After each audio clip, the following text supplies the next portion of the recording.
हर हर महादेव जी। Himalayan कारवां के इस सफ़र में आप सबका स्वागत है। हर साल की तरह इस साल भी हमने महाशिवरात्रि के भंडारे का आयोजन किया। किसी कारणवश ये भंडारा हम लोगों ने थोड़ा लेट लगाया। ये भंडारा हम लोगों ने 23/3/2025 को आयोजित किया। जोगिंदरनगर के सभी दुकानदार और महादेव सेवा समिति के सभी मेंबर्स ने अपने तन मन और धन तीनों भावनाओं से भंडारे को आयोजित करने में सहायता प्रदान की। सभी दुकानदारों का और समूह मेंबर्स का हम बहुत बहुत शुक्रिया अदा करते हैं।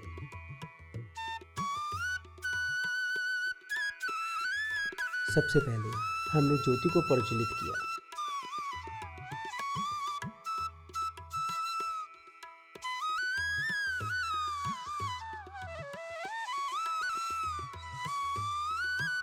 ज्योति प्रज्वलित करने का सारा कार्यभार सौरभ वर्मा जी को दिया गया था, जो कि जोगिंदरनगर मार्केट के एक दुकानदार हैं और पेशे से एक ज्वेलर्स हैं।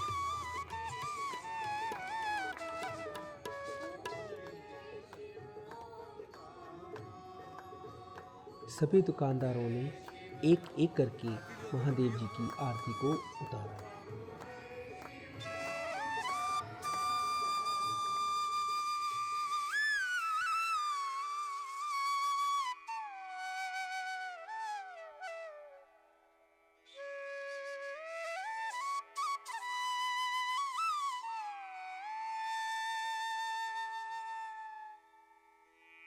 आरती उतारते वक्त सभी दुकानदारों के चेहरों पर एक अलग सा ही नूर, एक अलग सा उत्साह था।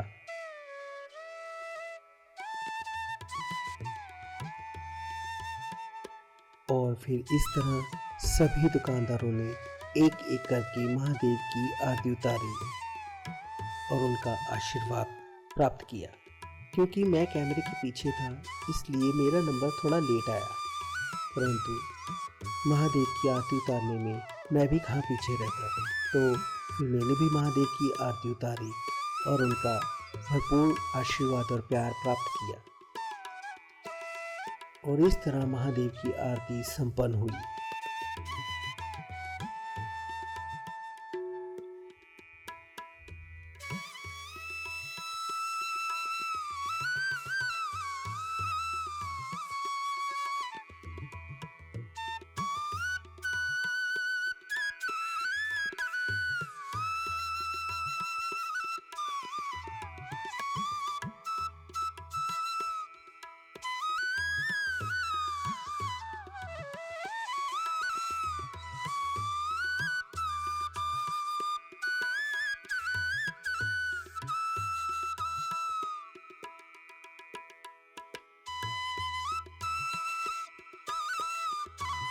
यहाँ पर हमने एक मेन ज्योति को भी प्रज्वलित किया था।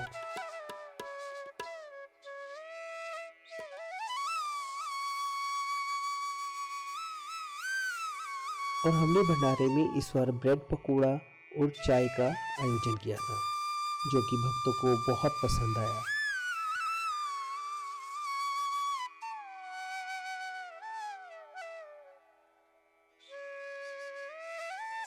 सभी ने ही उत्साह के साथ भंडारे का आनंद लिया। यहाँ देख सकते हैं हलवाई एक एक करके बना रहे थे। और फिर हमने महादेव जी को और श्री गणपति महाराज जी को सर्वप्रथम भोग लगाया।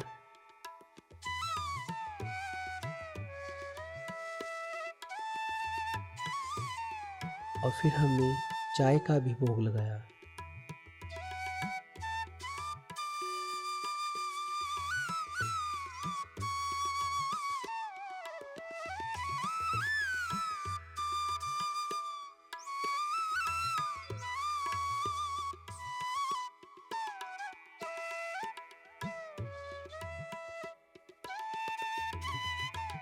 फिर महादेव को मीठे का भोग लगाया गया।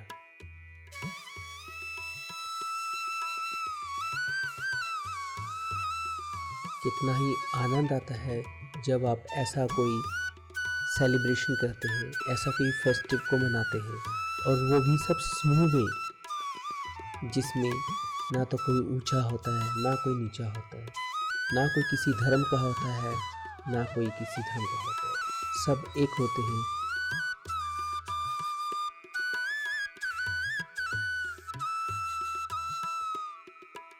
और फिर भंडारे की शुरुआत की गई। सबसे पहले हमारे कुछ सदस्यों ने यहाँ पर सारा अरेंजमेंट किया। देखिए किस तरह से सारा अरेंजमेंट किया जा रहा है।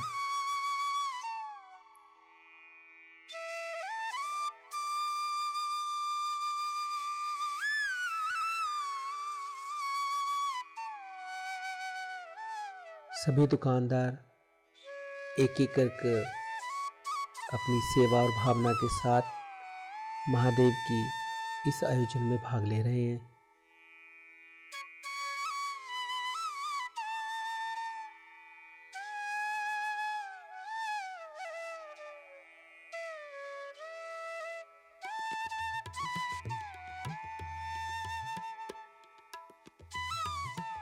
मैं आशा करता हूँ आपको ये वीडियो पसंद आ रही होगी।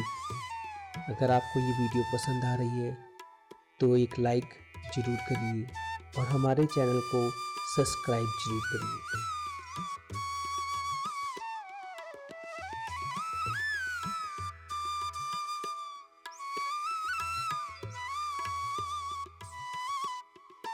और इस तरह भंडारे की शुरुआत हो गई। यहाँ पर ये चाय का आयोजन भी किया गया था।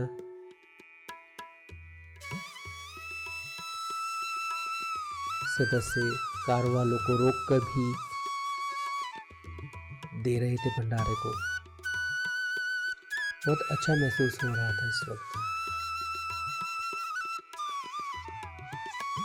पीछे हर हर महादेव के गाने लगे हुए थे, भजन लगे हुए थे। क्योंकि YouTube की पॉलिसी के अकॉर्डिंग हम यहाँ पर भजन को नहीं लगा सकते, परंतु यकीन मानिए भजन जो लगे हुए थे वो सुनकर और मन उत्साह हो रहा था। बहुत अच्छा लग रहा था उस वक्त।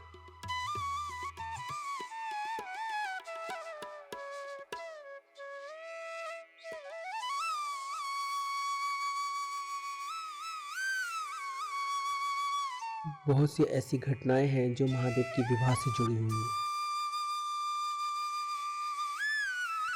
व्लॉग में यूं ही बने रहिए।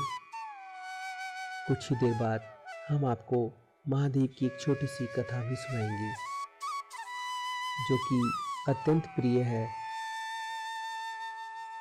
जो कि बहुत सुंदर है। उस घटना का हम यहाँ पर वर्णन करेंगे। शायद आप सभी भक्तों ने वो पहले भी सुनी हो, परंतु महादेव की विवाह की कथा के बिना ये व्लॉग ही अधूरा है। देखिए अब धीरे धीरे भक्तों की भीड़ खुद पे खुद बढ़ रही है और महादेव के भंडारे में कोई भी छोटा या बड़ा नहीं होता, सब बराबर होते हैं। भंडारा कोई सा भी हो, छोटा या बड़ा कोई नहीं होता, सब बराबर होते हैं।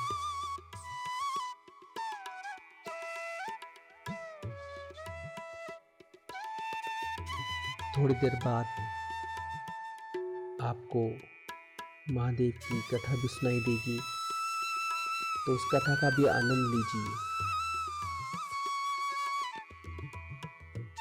हमने कोशिश की है कि सभी चीज़ों को दिखाया जाए।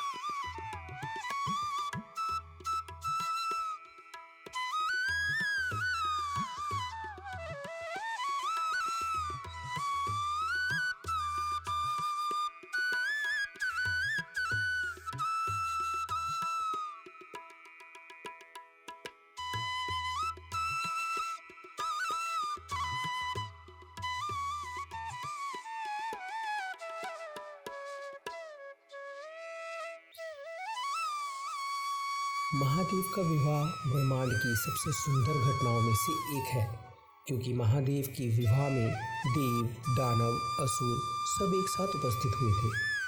ये घटना इसलिए भी अत्यंत सुंदर है क्योंकि देव और दानवों की आपस में कभी नहीं बनती थी। फिर भी वो सब महादेव के लिए एक साथ विवाह में शामिल हुए।